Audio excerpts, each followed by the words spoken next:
Hi guys, Professor Intrican here again. You'll notice my hair is getting shaggier. Now, with the coronavirus going around, I am not going to the barber. That's my excuse. I like a full head of hair. It's going to get longer, and so let's take it day by day. All right, we're going to discuss the 5 types of government. Now, this lecture relates specifically to the last video I sent you. Monarchy, ruled by one. Oligarchy, ruled by a few. Republic, ruled by law. Democracy, the people rule or the majority rule. And anarchy, which means no government at all. Now, these are the 5 types of government capable of existing on a short-term basis. When we look at these in greater detail, we soon discover that of these 5, only 2 can exist on a long-term basis. First of all, we can eliminate monarchy from existence. Why? It never truly exists. Every king had his council of nobles. Every Soviet dictator had his powerful Politburo behind the scenes. Hitler had his henchmen, Goebbels, Göring, Hess. Every dictator is simply a front man for a powerful few behind the scenes, an elite few, an oligarchy at the very top of the pyramid who control the masses below. Sadly, this has been the modus operandi down through the annals of human history. Now, let's skip republic and move down to a democracy. A democracy sounds good, doesn't it? Yeah, the people rule or majority rule. That's all fine and dandy, but we have to be very careful here. In a perfect democracy, you have mob rule. Whatever the majority want, they get. So there's no mechanism in place to protect the rights, property, and lives of individuals and minorities. We have to have a fixed body of law in place to protect the life, the freedom, the property of individuals from the whim of the majority.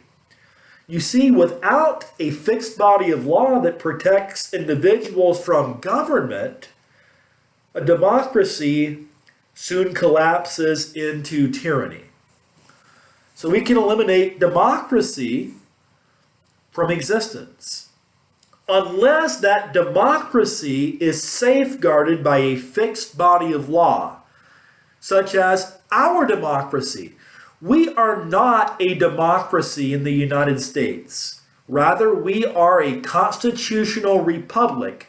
We are a democracy that is protected by a fixed body of law, our Constitution.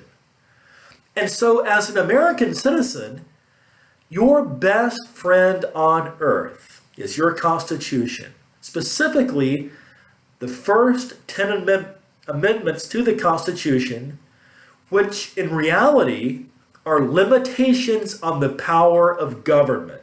There are some things the government cannot do to you and to me. We have a right to worship God according to the dictates of our conscience.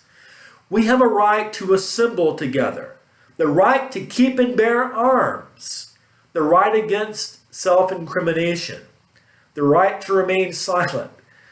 Now, a republic is capable of existing on a long-term basis as long as that fixed body of law is rock solid and steadfast and not open to interpretation. We have to rely on our Constitution. We have to know that the rights, the liberties, the freedoms given to us by God are never capable of being violated by the will of the government or the majority.